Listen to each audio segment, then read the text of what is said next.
Red Dead Redemption is a video game series about a redemption that is red and dead, consisting now of three titles. One DLC and Red Dead Online, but let's be real, no one cares about Red Dead Online. Developed and published by Rockstar Games and its subsidiary studios.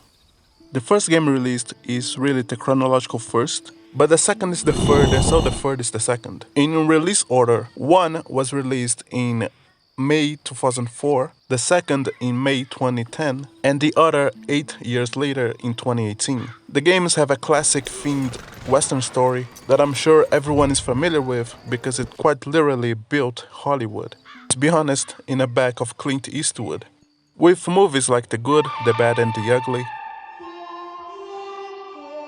1966 Django, The Comancheros, and the list goes on and on. No matter where you are in the world, I'm sure you're aware of the old Western meta. Everyone loves Western stories, so naturally, when RDR came out, it was always a massive success. Red Dead Revolver sold 140,000 copies in 2004, and until 2010 it had almost sold 1 million copies, which is already pretty incredible nowadays, so it's especially good for the time. It follows the story of a bounty hunter in 1988. It's honestly unclear if there's any connection between Red Dead Revolver and Red Dead Redemption. I mean, we know that both characters coexist in the same universe, but still, it's more like Red Dead Redemption was a reboot of the series, or as Google puts it, a spiritual sequel, which is a term I just learned. I mean, I'd much rather call it a reboot. The characters even have the same scars on the face, so... Anyway, the game starts with a cutscene in this beautiful early PS2 graphics of our character as a child doing... I don't know what. But yeah, you want a character, there you go, he is presented. His name is Red Harlow, and he lives in a small house with his father and his mom. In this cutscene, we see his father coming back home from some sort of mining work. Then he goes, Son, our troubles are finally over.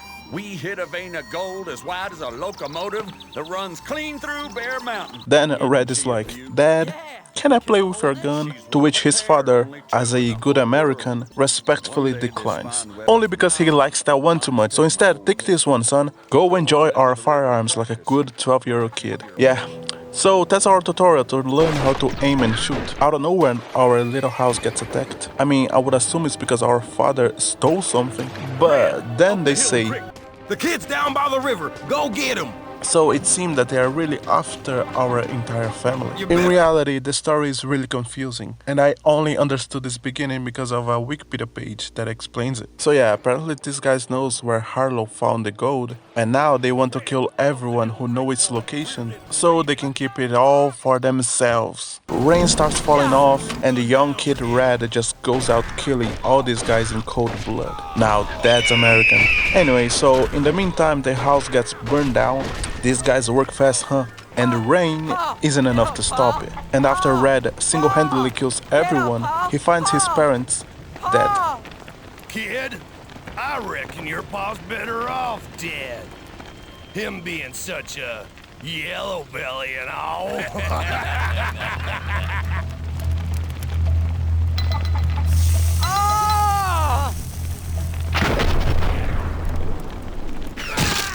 Now that's one powerful bullet. Anyway, he managed to run away and the game skips to I don't know how many years in the future. But Red is now a full-grown man, and that's pretty much where the game starts. Red became a bounty hunter, and that's what we do. We hunt bounties. The game is divided in phases, and each phase we got a different bounty target, and every target is like super goofy. We got ugly, weird Santa, clowns, spooky wizard with a clown army, a guy that blows himself up to attack you. Really, the only characters that look normal are the heroes. The civilians and some bosses are kinda... Anyway, I mean, what can I say? This game just screams 2004. It never takes itself seriously. But the gameplay is not all that bad. Really, it's just the same as playing Red Dead Redemption 2. There's not one thing that you can do there that you can't do here. Ride horses? Well, Here you can ride a freaking bull, explore a nice looking small town like Valentine, and talk to all these beautiful people. Well, I can do that in here too. And the dialogue with random NPCs is even better.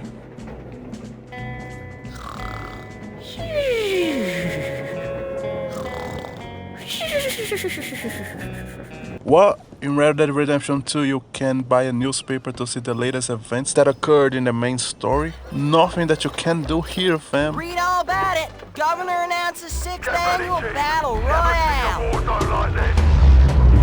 Buy groceries, go to a gun shop, talk to the sheriff.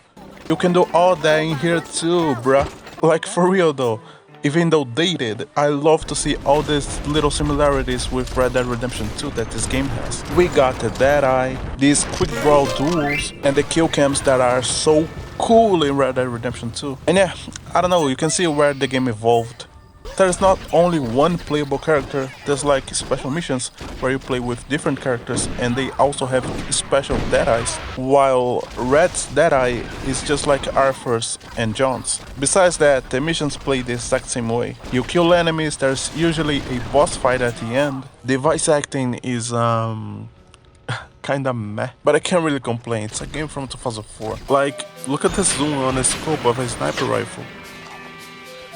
Need I say more? It's like they were trying to save money from diminishing the actor's work because Red rarely talks. I think that for the first 2/3 of the game, he delivered only one line.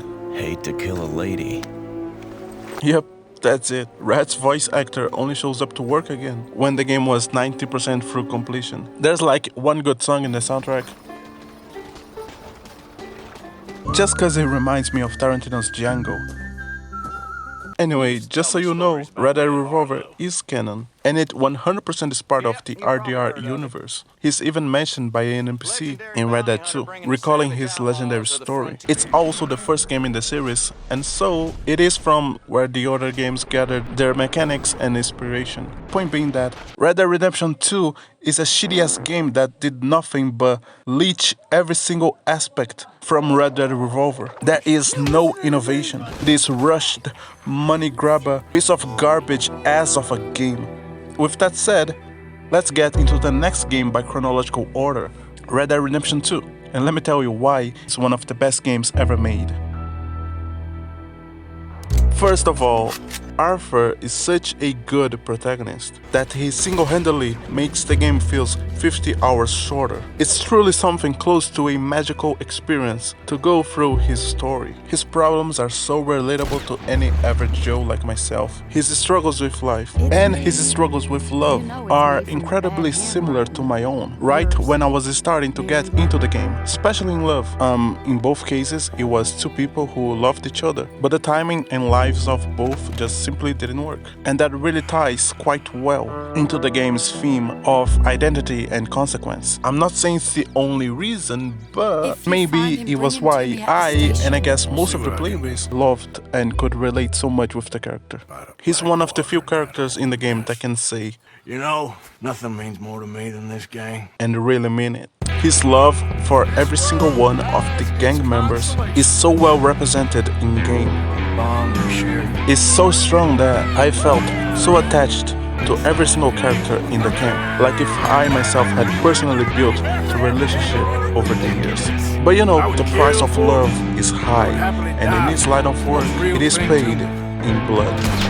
To protect it, Arthur is capable of everything. Although full and very capable of grace, Arthur can and will be brutal back to those who are merciless to him and his family.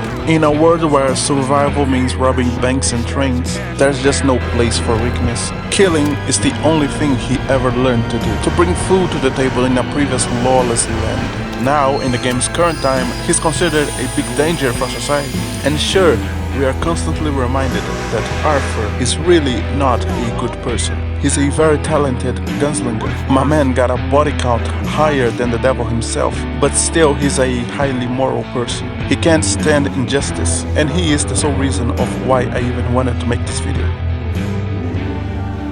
We can't change what's done. We can only move on.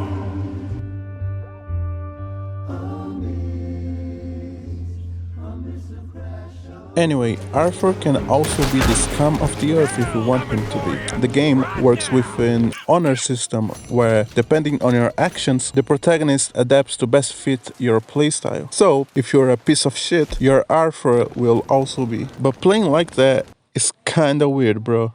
Not gonna lie. Anyway, these little details is what gives Red Dead Redemption 2 its legendary name. Rockstar never disappoints in the over-the-top quality and the effort that they put into their games. There's gotta be 1,000 videos on YouTube solely dedicated to details that Rockstar put into Red Dead Redemption 2 and GTA 5. And if I had to guess, probably whoever clicked on this video surely knows a little something about it. So I'll just try to be brief. Although the plot is really quite simple, like every other Western movie out there, it flows around the change that occurred in the 1890s, when the US became a country of laws, as opposite to the weird massive slaughterhouse that the whole country was before. So old outlaws were all being terminated. So yeah, the story is a little cliche, sure, but it is still absolutely beautiful, man. First of all, the whole story is something like 60 hours long, without even counting the infinite side missions. And it's so good that in no point it feels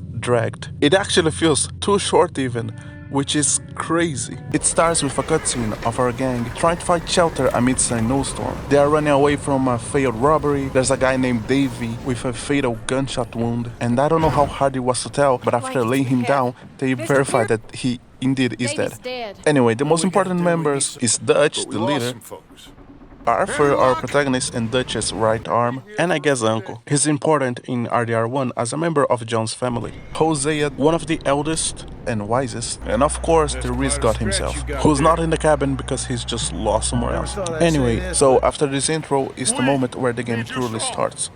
Sort of, because in reality this whole chapter is nothing but a massive tutorial. We go looking for John. He survives with a massive scar on his face, explaining why he has it on RDR1. Due to the attack of wolves. Then Dutch come with the brilliant plan of waiting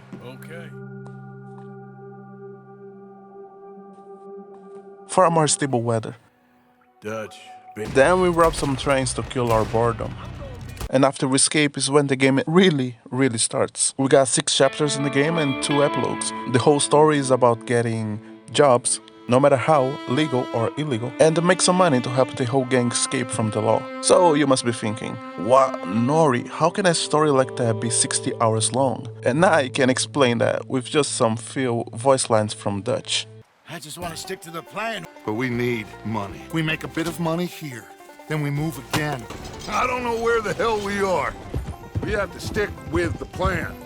Last thing I want is to get us into trouble, but we need money. A lot of money. What are we doing next, Dutch? We just need money. The plan! One last time! We just need to put some more money in our pockets. What next, Dutch? We just need some time. I need some time. I just need time. I need time. Yep, that pretty much sums the whole game up. But anyway, to finish this, Red Dead Redemption 2 is one of the best games I've ever played. The world is so vivid, it's uncanny. Almost every single NPC have something unique to tell you. They all have their own personality, emotions, their own story to share with you. The attention to detail is absurd. It set the bar to a new level of meticulousness. I'm not saying that the game is 100% perfect. We can still see some weird things happening sometimes. Look where you're going. Are you insane? You'll be fine. Unbelievable! Enemies spawning on our face, NPCs acting like You okay? NPCs, and you know, all around imperfections. But you can surely say it's perfect if you compare it to any other major release we've got recently. Anyway, the voice acting is spectacular. There's not a single NPC with a weird, unfitting voice. The soundtrack is perfect and always fitting. My favorite song was That's the Way It Is by Daniel Lanois, but it's also worth mentioning Cruel Road by Josh Homme and Unshaken by D'Angelo. Really, the only thing I could complain about is the weird launcher bug on PC that's been around for 3 years now. I literally couldn't play the game for like 3 weeks and had to spend hours and hours reading forums. Also, Rockstar support sucks massive balls. And why does Arthur just dies after swimming for 30 seconds? Like, geez, man, my boy can win a 1v30 with no cover and just a Cattleman revolver, but you're telling me he can't even swim for more.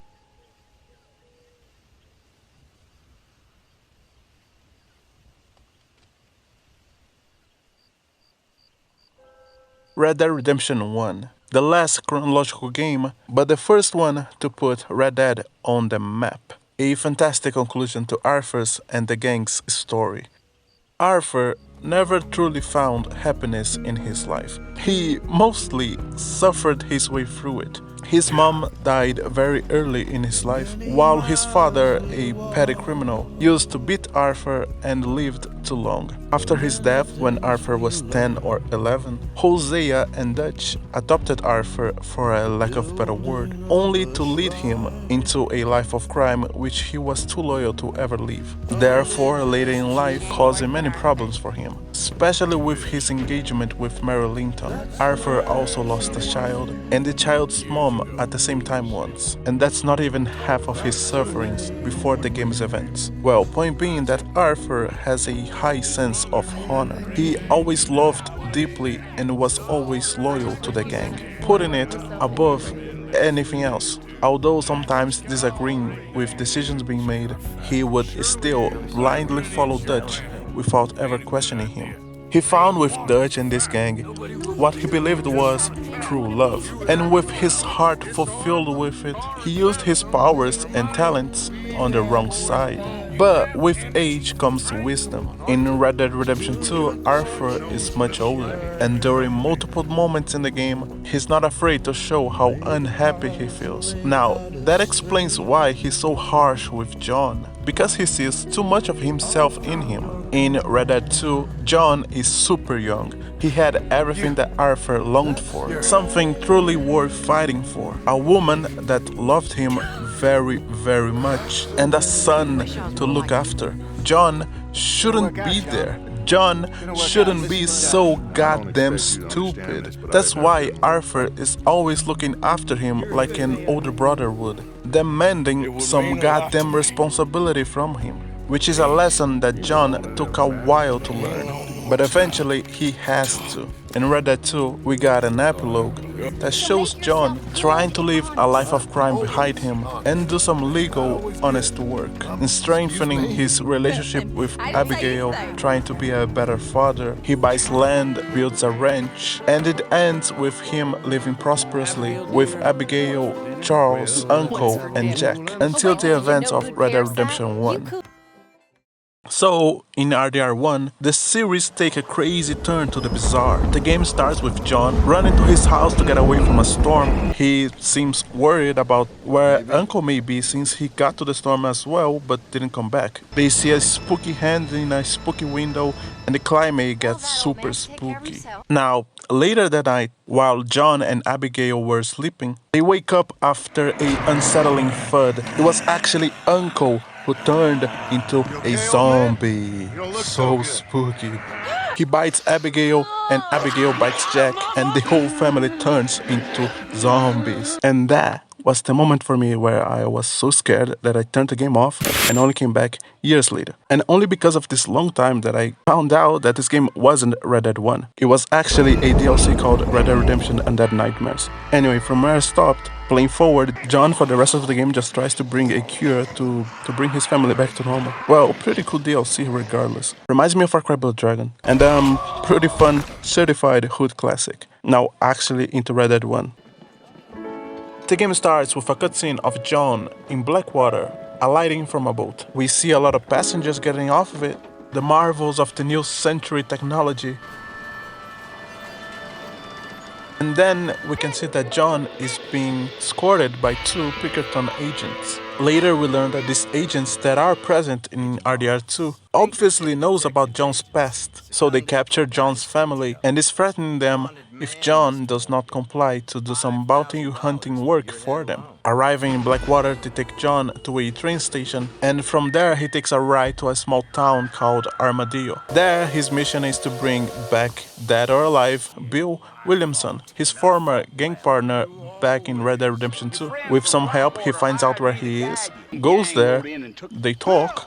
Bill doesn't seem very interested in surrendering his freedom. Then John reaches for his weapon and gets shot by a gang member of Bill's gang, and they just leave.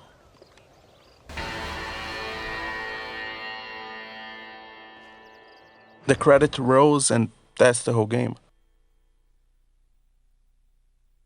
95 Metascore. Pretty good for such a short game. I myself would have never expected that. Now, some of the reviews were like, wow, so short that it's actually refreshing. You really feel like time. 2010 Game of the Year. No time wasted. So good that you can make a TikTok about the whole story. So yeah, that same year, Rockstar, being the great company that they are, released a elongated version for only $399.99. But hear me out, you get some shark cards for your copy of GTA 4 Online. Now that's a good deal.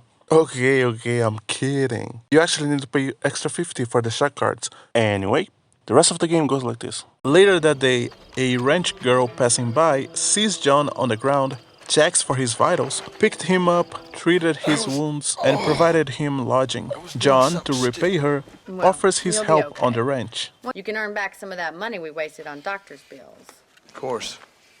And thank you for saving my life, I mean. Next time, Mr. Marston, I strongly recommend you don't try to lose it quite so earnestly. I'll bear that in mind. And here is where the game starts. While John helps at the ranch, he also spends his time going after people who can help him go after members of the Williamson's gang. Since this game is the Red Dead 2 predecessor, I don't know, it just doesn't feel as complete. There are so few characters to care about. Except for John's family, none of them are constant throughout the whole story. Besides, it's really hard to like John more than Arthur, as the writers made him so wicked. He barely hesitates to make the most awful shit if it means he gets to reach his goals. Even if it means burning down civilian houses or throwing a horse wrapped in dynamite into the gates of an enemy fort. Like damn dude, the explosion was so great that the horses just evaporated. Anyway, the game shines when you get to meet members of the Vanderlyn gang. And by the game end, we get to see a lot of them. Gameplay-wise, the game works pretty much exactly like Red Dead Redemption 2. It's just that Red Dead 2 was a little better optimized. The only criticism I have is that some missions are super repetitive. Like this boat mission where you're like 10 minutes just standing still and auto-aiming enemy AI. Besides, most missions can be described as going somewhere and auto-aiming the shit out of enemy AI. Playing it, you can feel how old it is. And what I mean by that is that you can see how some mechanics are kinda weird. Soundtrack is great, the voice acting is alright, but like, at a couple moments, like, it's not that it's bad, it's just that the person acting isn't conveying the correct emotion. Oh, Dios mío!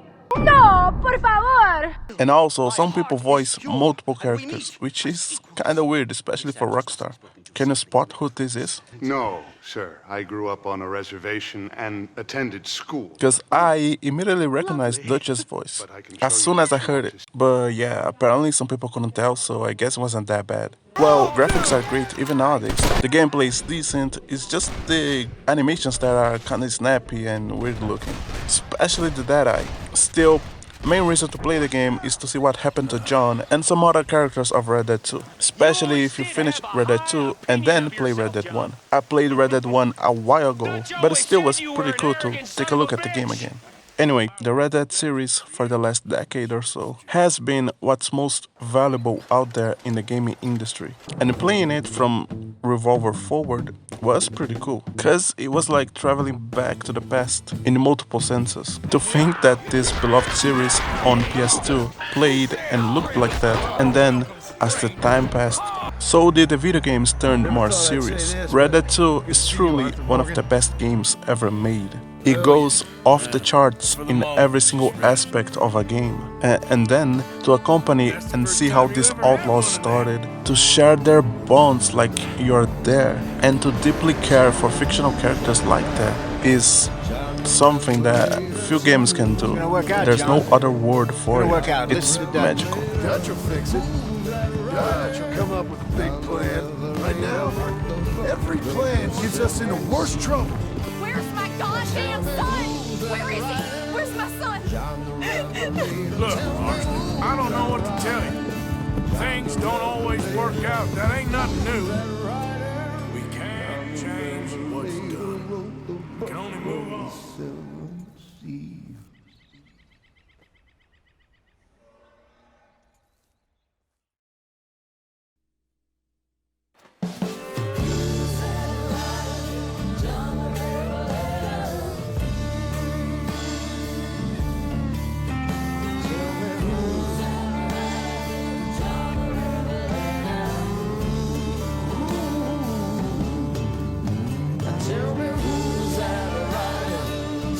Arthur.